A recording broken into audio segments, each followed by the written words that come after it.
Allez, on va corriger ce problème. Donc, on considère ABC un triangle équilatéral, donc les trois côtés ont la même longueur, dont la mesure du côté est représentée par la lettre X. Tracer un schéma à main levée, exprimer sous une forme réduite le périmètre de ce triangle en fonction de X, et calculer ce périmètre pour X égale 7,5. Allez, on va démarrer. Donc, tracer à main levée un triangle équilatéral. Voilà, j'ai tracé à main levée mon triangle équilatéral.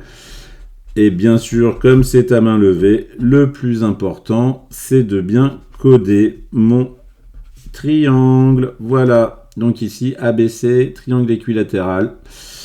Chaque côté a la même longueur. Et donc, chaque côté, la longueur de chaque côté, c'est petit x. Donc ça, c'était le petit 1, le petit 2. Il faut exprimer le périmètre de ce triangle.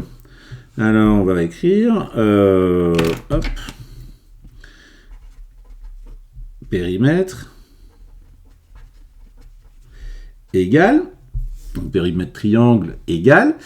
Alors, je pourrais écrire x plus x plus x. Hein, cette longueur-là, plus cette longueur-là, plus cette longueur-là.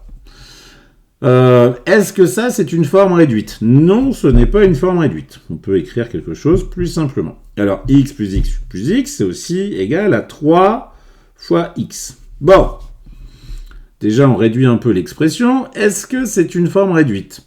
Eh bien, presque. Pour avoir la forme réduite de cette expression, on va simplement supprimer ici ce signe multiplié. Et donc, le périmètre de notre triangle équilatéral est égal à 3x. Donc là, on a vraiment une forme réduite.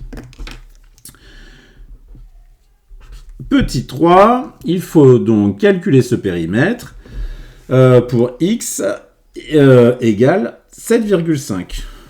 Donc ici, on a x égale 7,5 cm.